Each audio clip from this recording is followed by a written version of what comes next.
Hey y'all, what's good? This is Reggie P coming up on I Only Touch Greatness podcast. I Only Touch Greatness podcast with Ryan Hayes. Did you drink?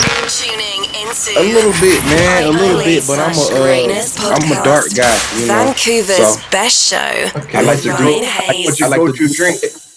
I like the Douces and the Hennessy's and the, you know what I mean, the Tennessee shit. You know what I mean.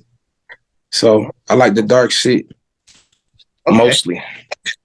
So I couldn't find the actual stat on the city of where you were born, but born in Georgia, I believe.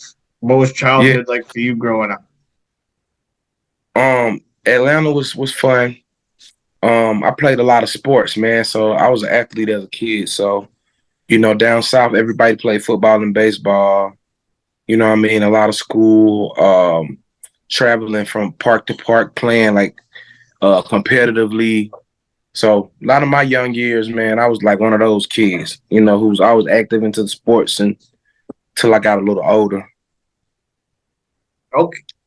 Yeah, that's great because this is a sports podcast as well. So my next question was, did you play any sports growing up? So you nailed that one.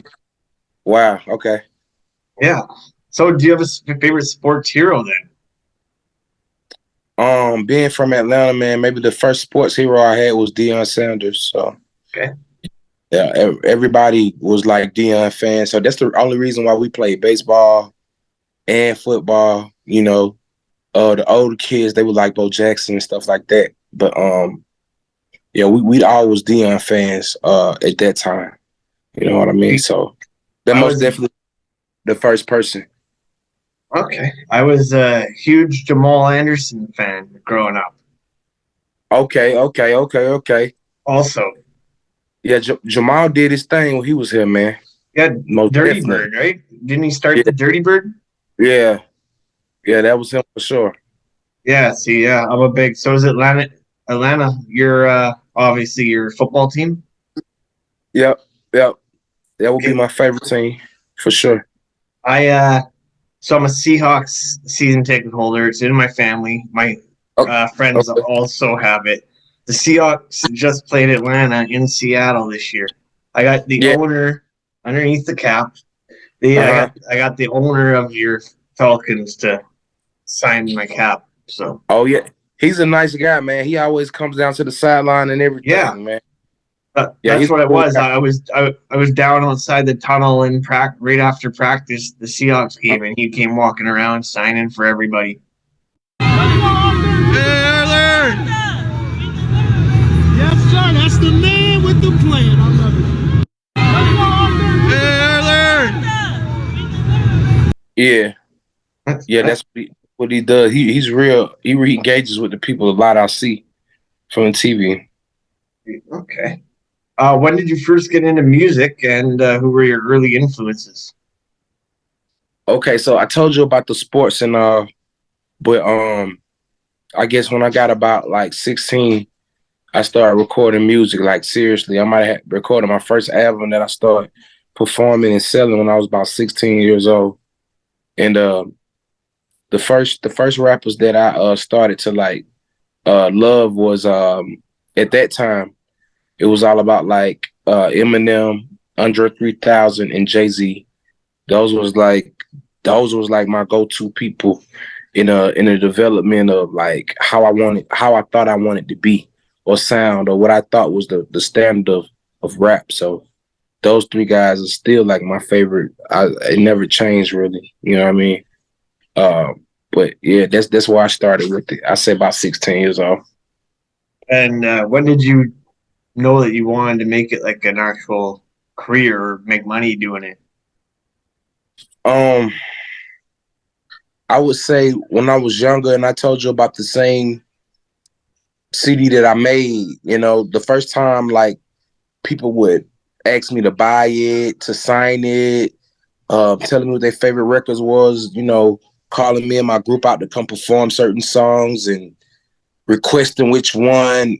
Once I seen that I could make an impact and people was appreciate my creativity with it, it kind of made me look twice like, maybe I can do this, you know? and I got more serious, of course. Okay.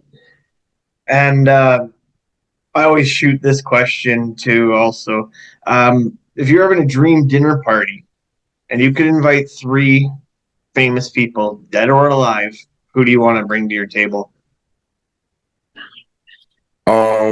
I want to meet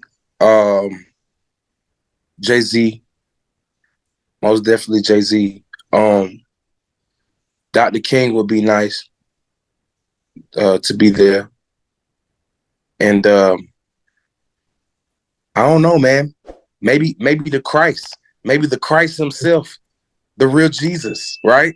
Yeah, Or I maybe get that answer. I've had that answer before. yeah. Or maybe maybe the guy who story he took, you know, whoever the real person that knows the real story of that time, I would want to talk to them because I would have so many questions for that person. But I say Dr. King because in Atlanta, you know, he's like a big polarizing figure. You know what I mean? I have so many questions about him, about leadership, and then speaking, and then just how to handle turmoil while you're becoming popular. I think he'd have all the answers for that. And Jay-Z, of course, man, I just talked to him about the history of hip hop and, you know, what it really takes to I don't know, have longevity. I would like to talk to Kim about longevity because Jay-Z kind of show you how you can be nice and be nice for a long time. You know, really in a real young man sport. So definitely that, you know. But off the top of my head, I'd be satisfied with those 3. Okay. My answer, I always go with Tupac. I'd like to. I was Go ahead. gonna say, Yeah. I was gonna, but I was nah. You said anybody dead or alive, and it's like so many figures. Yeah. You know, I'm on the West Coast though, so we got that. Right. So I always go with Tupac. I'd like to have a comedian there. So for me, it would be Seth Rogen because he's from Vancouver. Okay. I'd love to smoke joints with Seth Rogen. That'd be pretty Right. fun, I would think. Right. I And would then, imagine. and then I'd probably like to see some eye candy like Shakira. Man, look, when I was young, man, Shakira was all of that, man. Shakira was all that when I was young, like for sure. I could see you saying that. Yeah, I always had a crush on Eve from Rough Riders. Well, when I guess when I first was coming, you know, into my little manhood, getting older, Eve was one of the first, say, female rappers that kind of made my eyes pop. Like, oh, okay, that's a nice looking girl and she can rap. You know what I mean? To me, Eve, what a lot of these girls are now. She been that. You know what I'm saying? So, yeah, I can see how you could say that. So we're joined with my co-host here, who's late. I don't know why, but he's late. I fell asleep. I was like, "Oh shit, it's 8." Royalty so, rules 816. Yo, yes, sir, man. It's an honor to see you, man. So no doubt, man. And you're in Kansas City. Yeah, I'm from Kansas City. Just had to say that. I'm in here. Vancouver. Yep. Vancouver over here in Kansas City. We also have another partner who's not here that's in Oregon. Okay. Yeah, we spread it out. That way you can tap into as many markets as possible. That's dope. Right. That's right. So, Prince, I shot the whole childhood questions, the growing up days, all the good stuff. I hit him with the dinner question. So do you have one that you want to shoot, or I'm going to get to it?